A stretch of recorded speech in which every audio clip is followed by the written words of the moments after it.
If you wanted to make money online as a freelance website or funnel builder, this video is for you. I received a bunch of great questions from somebody who went through my 4-part video series about how to make your first $10,000 as a no-code website builders.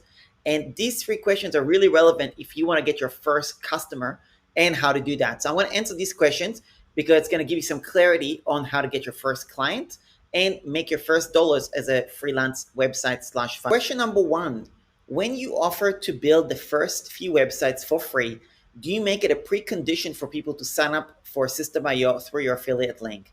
So there's a couple of aspects. First of all, you cannot force somebody to use your affiliate link. But typically, when you ask nicely and you've added value and you've had a good conversation on the phone or on Zoom, typically people have zero problem using your affiliate link. So even though I don't make it a precondition where they have no choice, I just ask nicely and I will just say, hey, do you mind using my affiliate link as part of this? I have never, ever, ever had anybody tell me no. So that part is kind of like, it's not a must, but it's a given, if that makes sense, if you position it the right way. At the end of the day, if you're doing a website for free for somebody, they still want to exchange with you something. Now, there's a couple of things. I do not recommend you do the first few websites for free. That is not what I suggest. Yes, if you feel you need to boost your confidence because you are, really uncertain about your skills and you want to offer it for free and it makes you feel better that they're gonna your guinea pig, then it's okay if you were to say, I'll do it for free. Although I much prefer, and this is something I taught in the masterclass, that you do the pay what you want close, which is basically saying, look, I'll build the website for free. It's all done. Just use my affiliate link if you don't mind. And at the end of the project, when it's all done and turned over and you're blown away and happy with it, you can pay whatever you want if you want. And I've never really had an issue with people not wanting to exchange. Sometimes they don't have the budget. So if they're going to give you $50 or $10 because that's what they have, don't be offended by it. You're obviously giving them a pay what you want and they're going to give you whatever they can. Like I said in one of my closes that I did it one time, I had somebody offer me $1,500, right? So that was a bit extreme, but I did do a good job on that person.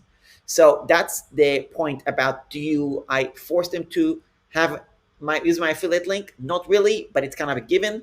And do not just do few websites for free just for the sake of doing it for free. Try to get something out of it, even if it is on the condition when it's done, they can choose if they want to pay you. That's what I would suggest for you. And if they don't decide to pay you or they pay you very little, don't take it negatively. Don't take it personal. That was the agreement. It's okay. They could choose to pay what they want. If they want, they can also walk away and pay nothing. That's okay. You're doing the first few websites because you want to gain the experience and the confidence. That's the real goal in those first few websites. Question number 2.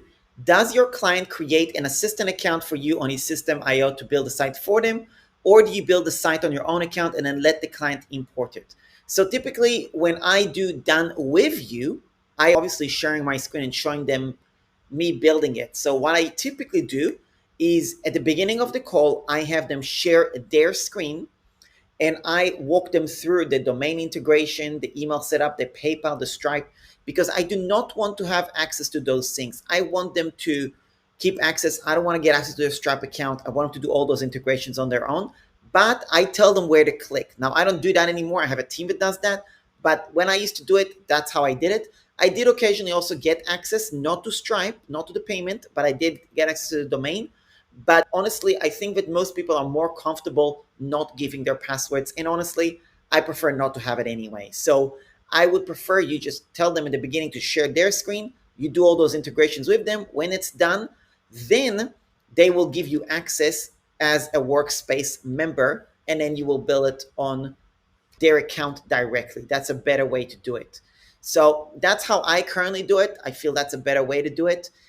And if you want to do it where you actually build it on your and then you share it, that's okay, because this is something that can protect you. Let's just say you're doing the project on the premise that they're going to pay you something, right? So you can basically create the website or the funnel or all that stuff, create it on your account if you're doing it as a done for you, and then share not the funnel, but show them what it looks like first before you actually turn it over, get paid, and then turn it over. So basically, it's really up to you on how you want to do it. Personally, I just bill it directly on their account, but also I get paid up front. That's how I do it. So if you're going to get paid later, let's say you're doing a 50-50 or something like that, like say that they're paying you 50% at the beginning and then 50% when it's turned over, then that is understandable why you may want to bill it on your account first and only then turn it over. But obviously, do it so it's agreed upon on both sides. It doesn't really matter which one. But because I do that down with you, I typically bill it on their account directly and I get paid up front. So that's also important. So take your pick. Both actions are okay. And yeah, that's the answer to that question. The third question is, do you buy the domain and business email for your clients and transfer it to them later? Or do they buy it themselves and they give you temporary access to the register account to do the integration of the system? So I never buy my clients' domain names. This is actually a practice that agencies probably still these days, but also in the past, actually have done that. And this is an unethical practice that some website building agencies have done to be able to basically lock their clients so they have no choice but to stay with them on a retainer, which to me is just unethical. What they used to do, this is really, I know this, anyway, I know this because I was at some point doing sales for a company that did that, and I was there for 48 hours. And as soon as I saw their practices, I just cut off and I was like, there's no way I'm going to work for these people. So that's how I know, right? Like I was actually on a temporary, like a sales position for that company before I was building websites at all. So I learned about this world and I was like, oh, this is just really dirty. But they were keeping their customers on retainer. So if they cancel the retainer, they also take away their domain name and their professional email address.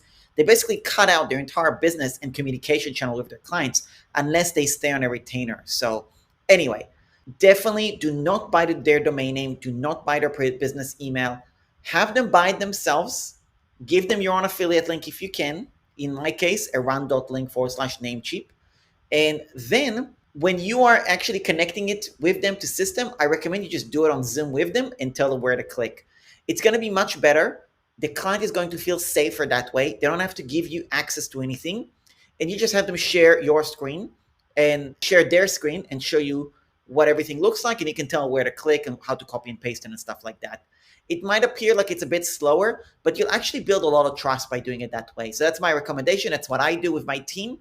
And yeah, that's about it on that question. So now there are 4-part video series about how to start your career as a no-code website builder and make your first $10,000. If you want to see those videos, there's 2 ways to get them. If you go to funnelscareer.com, you'll end up on this page, which is a free masterclass page. And this is basically how you grab it. There's 2 ways to do it. This is option number 1. Option number 2, this video explains a little bit about it, and it will basically take you to this page where you can watch the first video for free. And there is optional to actually get the other videos as well. But even the first video, which is a free one, is a ton of value, and I'm sure you're going to love it. So that's about it. Thanks all for watching. I really appreciate you. And if you've got additional questions for me, leave a comment below of your questions, and I'll be sure to answer those as well, either in the comments or as a video response, just like I did today. Thanks. I'll speak to you soon.